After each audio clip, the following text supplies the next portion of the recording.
Hi everybody. So today we are going to talk about what happens when your creative project actually gets derailed. Pardon the fact that you get the beautiful view of the backwoods and the state park adjacent to our rental property, but you'll see why in a minute. So the night of the 6th, we got a call from our renters at 11 o'clock at night. They had been in bed for an hour when their toilet started to overflow for no apparent reason. I mean, no one had flushed, no one had done anything. It just all of a sudden they have water. And I'm not going to take it in the house because I want to protect what privacy they have as they frantically try to find another place to live. They're currently in the process of moving out. They're staying elsewhere because they can't stay here. So anyway, here's the thing. This is a problem of such epic proportions that most likely, due to extenuating circumstances, the courts may be involved. Not with my renters. It's actually dealing with one of the neighbors who has been on our septic line for a very long time.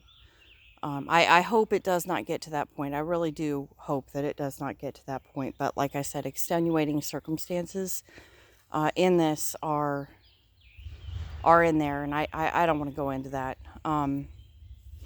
But anyway, so the night of the 6th, we got this call, and we told them, hey, okay, we'll be down, and their kids were in bed, and mostly they just wanted to stop the water. So we happened to have a spill kit, and we sent it down with them so that they could at least manage the water. Now, it looked like mud.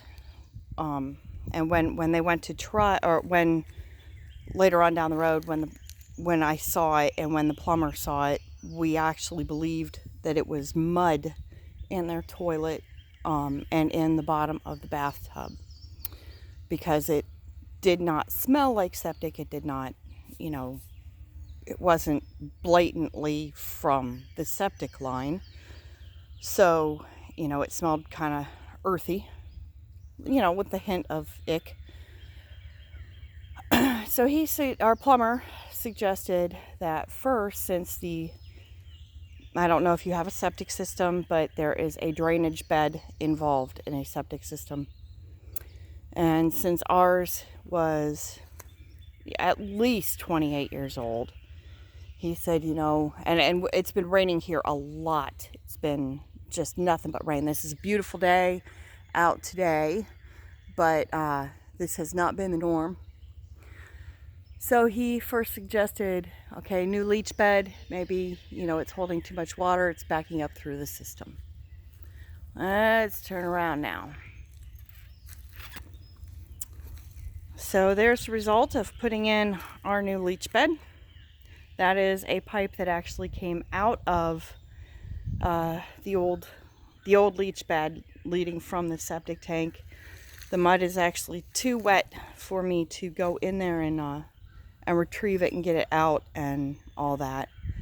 So our brand new leach bed travels all the way back there.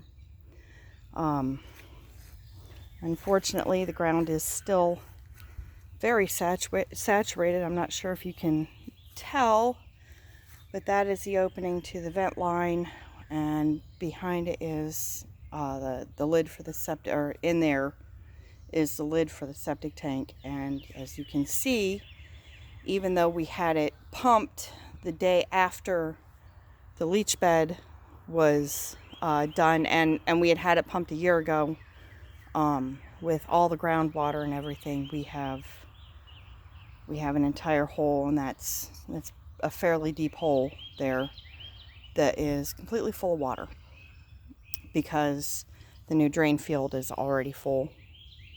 And until we get some dry weather, we can't really do much about that. So anyway, the leach bed turned out to not be the whole problem. So he suggested that we, go ahead and have the septic tank pumped. And we did. It was not, there was very, very little in it. But we got to do a septic tank inspection, and the tank is not cracked or broken, which is awesome, because that was our next theory, along with the plumber, was that, well, okay, maybe the tank collapsed, sent dirt and everything up into the toilet. No go there. But through the course of the rest of the troubleshooting, and again, please, first of all, say a prayer for our renters, because they really need a new place to rent, and there aren't that many here. And please don't mind anything that you see of theirs through here, because like I said, they are in the process of frantically moving. Things are not, through our mess, things are not very settled here. So under here is the access hatch, ouch, to get to all the piping, and I know you can't see it, but back there is our clean out trap, and you can see that there's only about 13 inches of space there to be crawling around. So that's what my husband's been doing, along with the plumber, is trying to get in there and sort out what's going on. Come to find out that we have a pipe broken leading from, let me go back here, leading from the main, or the clean out trap to the septic tank. Like I said, it's 13 inches of headspace under there, pipes down probably about 30 inches, and the length of pipe that we would need to replace is about 20 feet. It also goes under the addition here, which has less clearance than that does. All of that would need to be hand trenched in order to fix that pipe. We do have another plan for the plumbing, for our plumbing. But at this point in time, I need to find out if the trailer itself, which used to be my mom's, my mom used to live here before she passed away. We need to find out if we can actually manage to clean and sanitize the entire expanse. We're going to have to replace flooring. There's a lot of stuff that needs to be done, and until we find out if that's a possibility, then putting new plumbing in is really not in my pocketbook. I mean, even if it were all salvageable, it would really put extra pressure on our current budget. I mean, we're dealing with a layoff that happened prior to the pandemic. Then we have the pandemic, and we also have, a number of other uncheap prospects that we have to, or projects that we have to get done. So, right now we're looking at months at the very earliest. So what does that mean for me? That means that right now is just not the time-wise to be working on a new children's book. I'm also really not in the right headspace to be able to do that. Right now all of my creativity is going into trying to figure out the best solution for this current, I'm going to use the word catastrophe, and I'm not going to feel bad about it, because it's a catastrophe. Not only for us, but, like I said, for my renters. They were happy here. We had been actually talking about them purchasing the lot, and I hate that. I feel that they're losing out as well.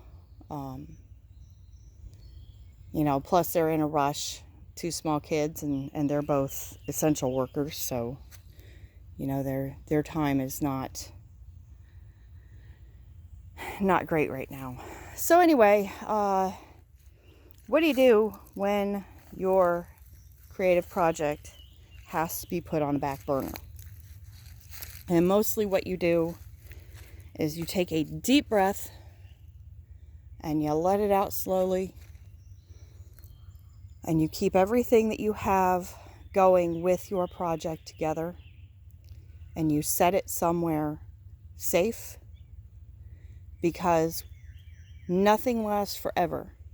Every situation that you run into is going to change.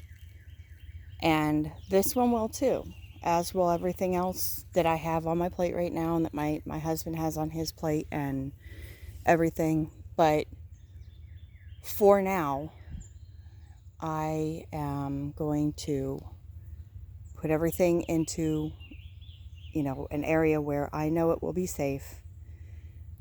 And then I'm going to put it out of my mind for a while, and we're going to take care of other business that is just more pressing. Sometimes you just have to prioritize. And right now, the priority is absolutely not drawing pictures. So anyway, I wanted to let you know. I hope that your project is going well. If you need a pep talk, I know that I don't sound right now like I am able to give a pep talk to you, but I swear I am. Find me on Facebook, or, through my website. I believe it's attached to my YouTube channel. And, send me a message or comment underneath this video. Send me a message, and I will absolutely cheer you on with whatever you have going on right now creatively. The world needs creativity. We need it. It's not an indulgence. It just, sometimes your creativity, like right now for me, creativity just has to be channeled elsewhere. So I hope that you have a great day. Please keep us in your prayers, good thoughts, our runners too, please. Prayers and good thoughts are always appreciated. And I hope to see you again in the reasonable future.